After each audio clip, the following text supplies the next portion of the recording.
track coach or head boys track coach. Is that right, Coach? Yes, a The head boys track coach. Yes. Okay, Coach, you wear a number of hats out there at Magdalena, and just reading about your story, it's an incredible one. It really is. Of course, your son Royce, your son Royce Olney played for Wally Salada in at Rio Rancho. Your son Owen Olney is going to be playing at New Mexico Highlands, and you're the brother of former Lobo great Royce Olney. So, and you come from a family. Your dad was a coach, and so was your mom. Yes. That's just that's an amazing story to me. And of course, this story is about this story today is about you, but your brother Royce was an amazing Lobo, right? He was an amazing. People still remember him. That game against Utah in 1998, where they beat the Utah Utes in the pit. One of the greatest games in Lobo history, without a doubt. Your brother, a big part of that victory then. But as we mentioned, this one's about you, and you're the volleyball coach at Magdalena. You had some success recently in a tournament. Talk to us about where the girls are as far as volleyball this year at Magdalena. We're super young. We came off a six. We were one of the top six teams in the state as of last year. I did lose about five seniors, I believe. And so we're kind of starting over. I have three returners that have like played consistently, a fourth that played off and on. And so we're super young. I've got girls that have never played varsity. I got an eighth grader starting for me. So we're just trying to learn how to play the game. And right now, I think we're starting to figure out that if we just hustle and get after it, things will work. It's not pretty, but we did get second in the Hatch tournament here recently. We beat some AA and AAA teams. And then we recently just got second in our own tournament, doing the same kind of thing, beating some bigger schools. And then we lost to Animus in the championship, who I will say is the real deal for single A. Yeah, they've been a powerhouse for a while, right? At Animus, haven't they been a powerhouse? Been a powerhouse? Yeah, they were right in the mix last year. They have a girl who's actually at Western right now that played for them. And I might even stretch out and say they might be better this year than they were last year. Talk about I cover volleyball also at Western New Mexico. I'm going down there tomorrow, and it's about my third, fourth year of covering volleyball. There's a lot to it, right? There's a lot to it on the offensive and defensive end. You've got to have some size and athleticism at the net, a good libero, good serves, right? You got to avoid the service errors, service things like that. The ball handling errors. You got to have good setters, good passers, good outside hitters, right? Talk a little bit about the chemistry involved, because a lot of people don't know. But before I covered volleyball, I've learned so much just by watching. We did the Green Chili Classic in Silver City about 2 weeks ago. And I'm telling you, these girls, this one libero was chasing balls out in the lobby. I couldn't believe it. I mean, the hustle and determination of these young ladies just amazed me. But talk a little bit about the cohesiveness and chemistry, and especially with an eighth grader coming in, that's needed to form a very solid team. You have to have it. If you don't have it, you're in trouble. It's one of those sports that I think, like, sometimes in basketball, you can have one person that can take over a game and people can kind of slide in. Volleyball to me is a different kind of beast, because one person can't just take over a game, because you can touch a ball three times on one side, but it can't be the same person touching the ball each time. So three different people every given play have to contribute. And if you guys aren't on the same page as a team, it becomes really hard to be consistent. And in volleyball, it's the one sport where every single time a play is started, somebody can get a point. So you can roll off about 5 or 6 points by eliminating your mistakes, or you can give about 5 or 6 points by continuing with mistakes. So the cohesiveness and the communication is key for volleyball, in my opinion. I think if you don't have it, you're in trouble. That takes some time to develop, especially you mentioned you're losing five seniors from last year's team. And then you have to bring in, I've seen that with Western. They bought in some transfers and they've got some good outside hitters. They probably lack some athleticism at the net. That's hurt them, there's no doubt. That's not to say that Western New Mexico head coach Holly Watts does a great job. She's coached at UTEP for a while, but it's hard, right? That's what I'm trying to get people that are watching to understand the teamwork required to have that team. As you mentioned, Animus is a very highly ranked team, and better than you said, better this year than they were last year. And that's saying something for the coach and the program. It takes a little while to build that program. It definitely does. And I think the thing that people don't understand, like basketball, you can call a timeout and change the whole system in a matter of a few minutes. Volleyball, you can only change so much in a game with overlapping, and, front row has to be in the front, back row has to be in the back. And you only get so many substitutions. You only get a certain number of substitutions. And when you get close to that, then you just have to roll with what's out there. Well, I'll tell you what, that's and you're in the midst. It's still a young season, right? Oh, What's yeah. Magdalena's record right now? It's very early. Yeah, it's very early. We've lost three and won four. Okay, so you're still building and working, and and Magdalena again. They've won the championship. They've had some championships out there, and in boys basketball, right? They've had some championships. You were on the bench and assistant coach one of those years that Coach Maribel, I believe, is it Coach Maribel out Yeah, there? I was on And the bench for both those championships for boys, and those same 2 years we've also won track for boys. so you've been part of some championship runs out there at Magdalena. They've always the Magdalena Steers have always competed very well. They've fielded some very competitive teams. Talk a little bit about you've been out there for how long now, Coach? I've been back this time for this is my fourth year, but I've lived here off and on for about 15 years. Talk a little bit about the effects of the COVID, because COVID hit everybody, right? It hit everybody, and a lot of people had to draw back. There was a lot of, I can't remember, pods of five, right? Pods of three. It Yeah. seems like a long time ago, but it really wasn't. It was just a couple of years ago. Talk a little bit about the effect of COVID on Magdalena athletes that you coached. In our town, all there really is to do is sports. So when COVID hit and things got shut down, it was super hard for our kids. But we, as a coaching staff here at our school, and we have some of the best coaches, in my opinion, at our school, is we promised ourselves that we would do everything we could to have kids around or doing something. So we did the pods. We were outside. We were inside. We wore the masks. We had three people. I don't think that we stopped seeing kids at all during that COVID time, because we knew if we didn't give them that outlet, then there would be that negative stuff that would go on. And so every rule that we had to follow, we followed, but we continued to give kids an outlet and something to do based off of what they would allow us to do. You mentioned sports is a big part of what happens in Magdalena. Now, with that being gone for a while, what was the psychological effect? Because sometimes kids really look forward to that, right? You mentioned that. That's really the only outlet they might have. There's other things to do, and they probably have other things to do at home. But sports being a big part of that, what did you see as the psychological effect on some athletes? Because I think some athletes went through it, right? Coaches probably went through it, some depression, and it happened to everybody, not just athletes, right? Workers in the world.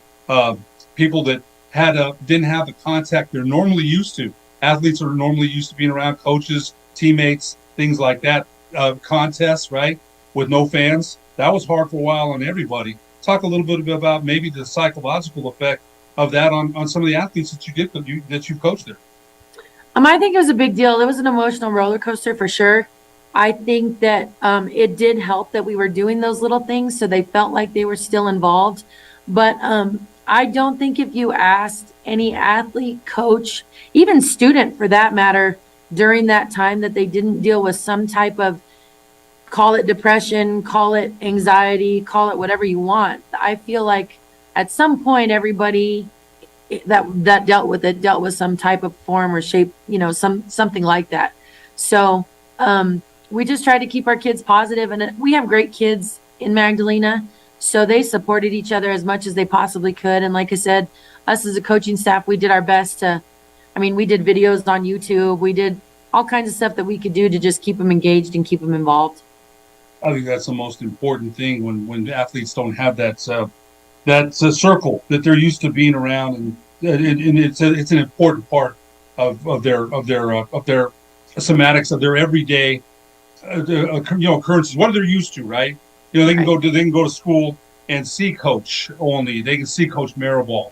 They're used to that, and so I think it sounds like Magdalena came out of it. Again, everybody had to go through it in the world, right? In the nation, for sure. Everyone had to go through it, but it sounds like Magdalena, the athletes, have come out of it And there's a residual effect of residue, right? A little bit because of the development of some athletes. Some seniors didn't get to play. Right. That was bad, man. And what can you do, right? There's nothing you can do about it. But boy, that'd have been a stab in my heart. I'm sure it'd have been one in yours too, not being able to compete in your senior year because you're about competition, and we're going to get into your career, which I'm still laughing about. We'll get into that the second part of the show, but it sounds like right now, at least Magdalena athletics are in a pretty good place. We are. We, like I said, we don't have the numbers that other schools have. We're, the smaller size, but we do have the commitment, and the kids are willing to do what you ask, and they work their tails off. So that's a blessing in itself.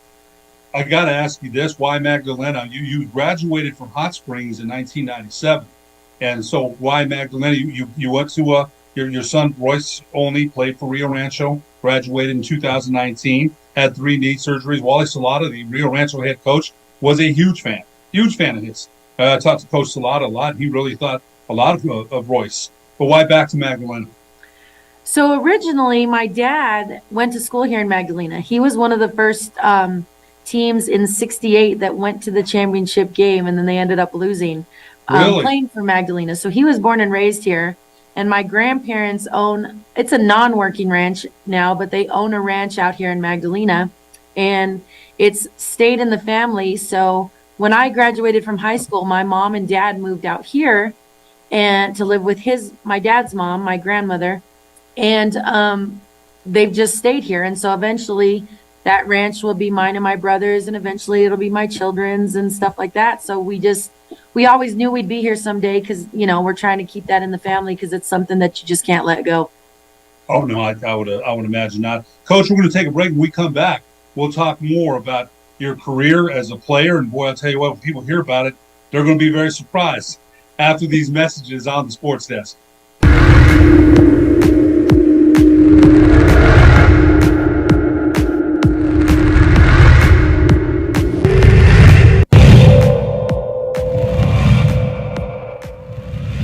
Said they were tough. Said the red was really good too, but like the green, that's where it's at. Second and 10 from the 14. Into the end zone, and it's a touchdown. Rio Rancho just like that. So 46 seconds into the game, Rio Rancho's on the board after the turnover.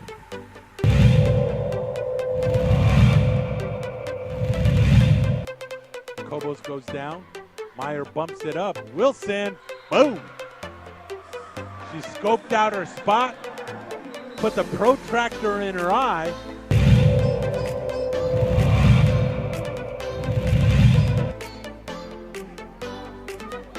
Julian Lovato forcing his way through. Lovato almost tripped up there. He'll cross it, and there's the goal. Ethan Wright, the flags stay down. The Sartans take the lead here late in the game.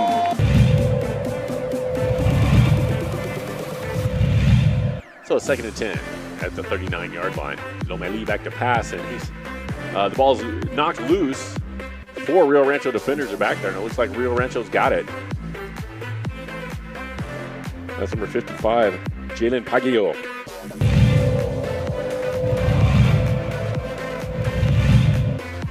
Cobos goes down, sets it up to Myers.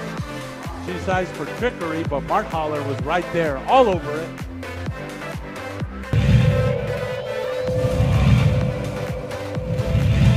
There, kind of the ball placement. Hefner into the blocks of Iona Nelson, and twice. Nelson and Lujan each get one.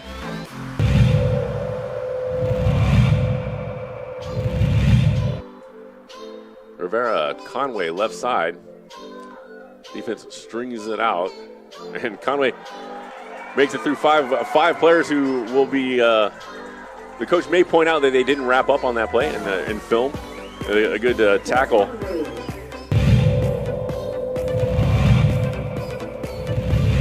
It over to Davidson. Davidson dishes forward. Kokulis. And a couple of bodies coming together. Kokulis beats out McConnell for the shot. Barella with a diving save.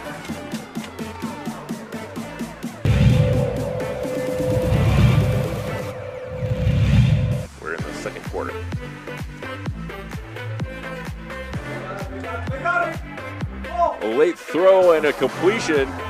Garris comes up with it and picked up the first down inside the 10-yard line.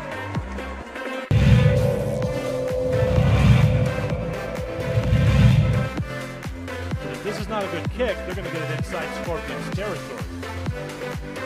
It's high, and Trujillo dropped it right at midfield. He's got some room towards the sideline, cuts back up at the 30, stutters back towards the 20, still on his feet at the 10. He's going to go all the way. Everybody misses, and it's a touchdown for Fabian Trujillo. That's just outstanding.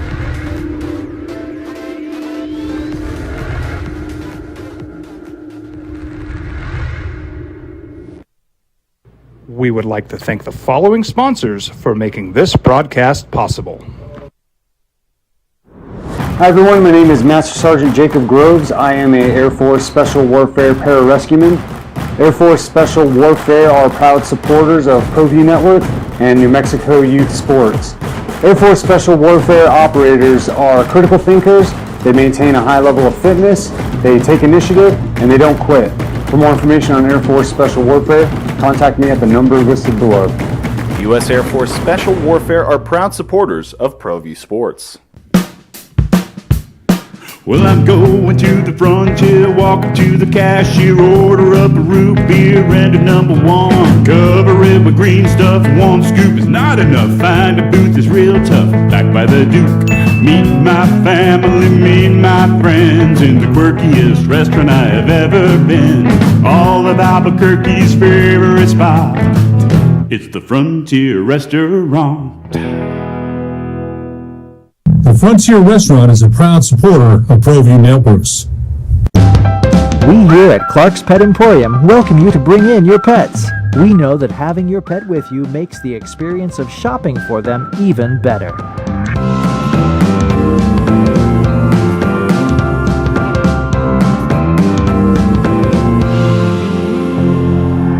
And we welcome you to bring your kids also. Clark's Pet Emporium, your pet's second best friend. Don't sacrifice quality of flavor when you're in a hurry. Golden Pride offers ribs, fried chicken, green and red chili breakfast burritos, and Frontier Cinnabons. 4 great locations, or visit us online at goldenpride@abq.com. Golden Pride Barbecue Chicken and Ribs, proud supporter of ProView Sports Network.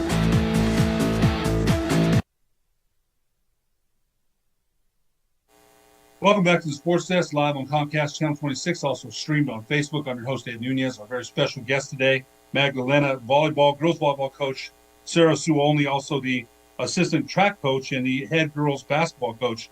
And, Coach, I'll tell you what, wow, what a lot of hats you wear there. And, Coach, I did want to mention, tragically, you lost your girls coach about a year ago, and it was a tragic accident, right? Car accident. Coach, tell us a little bit about her, because I talked to former Magdalena girls head coach Wally Sanchez. He kind of mentioned her to me. So out of respect for her and her family, tell us a little bit about her. This one's rough. She was a great lady. It's still hard to this day to talk about her, but Marlene was one of the best people you'll ever meet. She was kind. She was giving, and she worked her tail off. So that was a rough one for us to deal with here in our town, and we still miss her tremendously, but she's always with us. There's times I tell people all the time that I'm pretty sure she's on my shoulder about 80% of the time, telling me what I need to be doing and what's right and what's not. I still get emotional about it because to me it just wasn't her time, but she was a good one. By far, she was a good one. Great friend, great mother, great coach, great teacher, great person. So, she's still greatly missed. Marlene, what was her last name? Marlene Greenwood. Marlene Greenwood. There's some pictures of that you were kind enough to send about some of them are of Owen Olney, your son, who, by the way, was one of the best dunkers in the state. No question about it. You used to put some videos out of Owen dunking the basketball. Amazing leaping ability, and also a high jumper at New Mexico Highlands as well, right? It's going to be high jumping out there. Yeah, he actually won his he's going to get mad at me if I don't get it right. He got second his sophomore year when he was at Rio Rancho for the high jump, and he won it his junior year. He was a high jumping state champ his junior year for 5A. Yeah, so some of the dunks he put down, and you again shared those on Facebook, were amazing. And I know that Mikey Dominguez, the New Mexico Highlands head basketball coach, is really looking forward to having him in the lineup as a junior. Coach, you mentioned your background as a coach. We waited till the second segment to talk about that. The great picture there of Royce and of your son Royce. Your dad Sam was your coach, and your mom Liz Olney was a coach as well. So it's natural that you followed in those footsteps. Talk a little bit about both of them. You mentioned your dad Sam, who played at Western New Mexico in 1969 through 71 when Coach Dick Dragmeister, the legendary Western New Mexico head coach. They've been trying to fill those shoes for a long time now. Your dad played at Western New Mexico. Your mom was an assistant coach as well. Talk a little bit about what it was like to grow up in a family. What a slam there by Owen. Talk a little bit about what it was like to grow up with two coaches in your family. Well, I will tell you, if I don't say this, my mom will get very mad. She has the most state championships won in our family of coaches. She actually was the assistant for Maria Cruz at Tier C, and she has 11 total state championships, 7 of them in a row. Wow. Yeah, for volleyball. And so she was the assistant coach the whole 4 years that I played. And then my dad was my basketball coach the whole 4 years that I played in Tier C. So I don't know anything else but being in the gym. And I don't think that I'd have it any other way, to be honest with you. I can go in a gym and sit and watch games if I have nobody playing all day long and people think I'm crazy. But if I could find a job where I sat and watched basketball for 24 hours and just watched kids play and get paid for it, I'd be in heaven. You know what? I think I'm with you on that. I was lucky to have a lot of years involved with basketball, which I still do. Talk a little bit about this though. Coaching philosophies, right? You were coached by your mom in volleyball and coached by your dad in basketball. You're the girls' head coach there at Magdalena, and you're the girls' volleyball coach. Philosophically, everyone has their own style. What kind of things did you incorporate from both your mother and your father as far as, drills, techniques, coaching methods? Everyone's different. You can't be them anymore, but they are, your DNA is in your bloodline. Talk a little bit about the effect they had on your coaching techniques and methods you use. I think everything I do is based off of all the coaches I've had, especially in high school. My dad, my mom, Miss Cruz, the discipline, I feel like you do have to be trusted by your team, and your team has to, rely on you and believe in you. But I also do believe that there has to be like a divide in there. They have to know you're the boss, and they need to understand that you're the one that makes the decisions at the end of the day.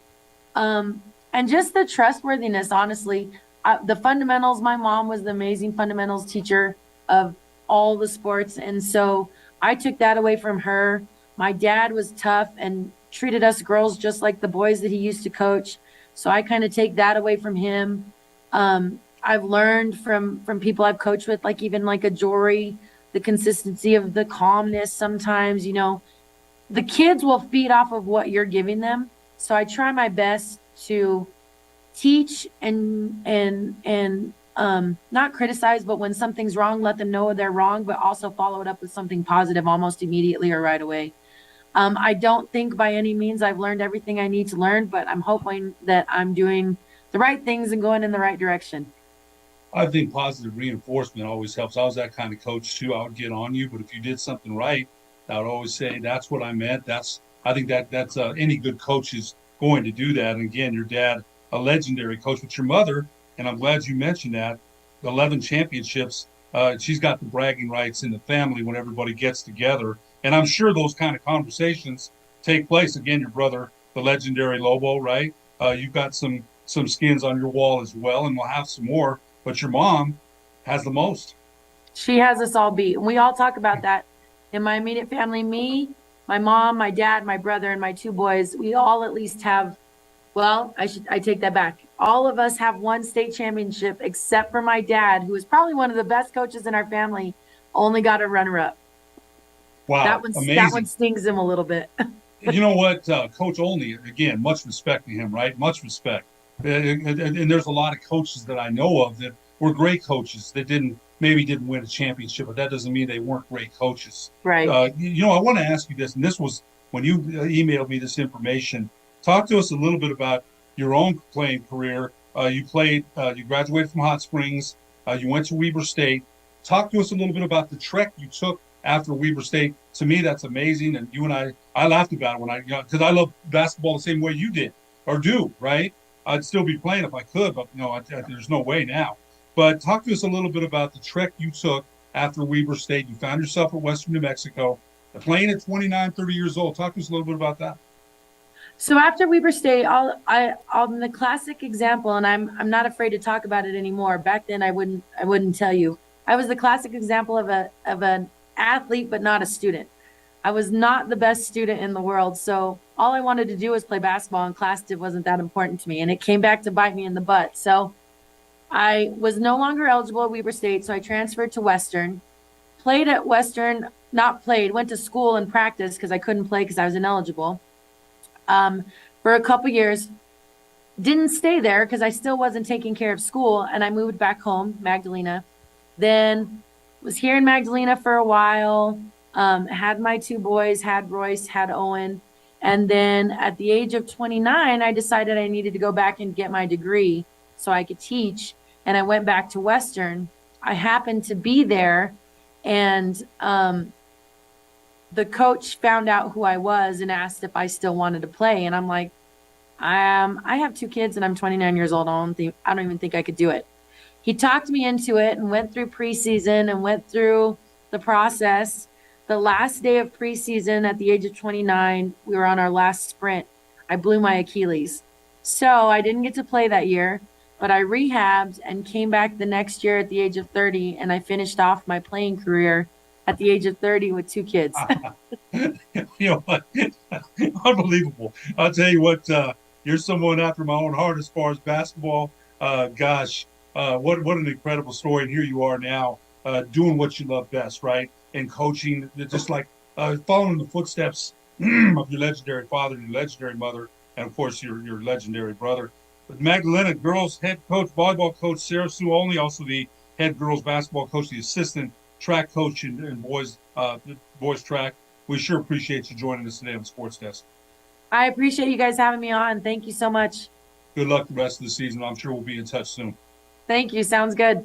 For producer Olney, I'm Ed Nunez. We'll see you next week on the Sports Desk.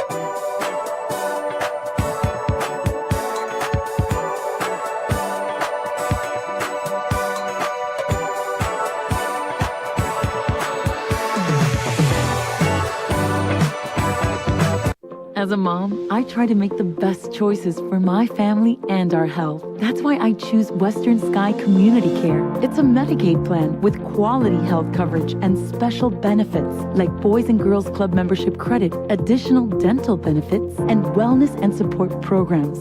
I decide which Medicaid plan is right for us. I choose Western Sky Community Care. Learn more about Western Sky Community Care by visiting discoverwesternsky.com today.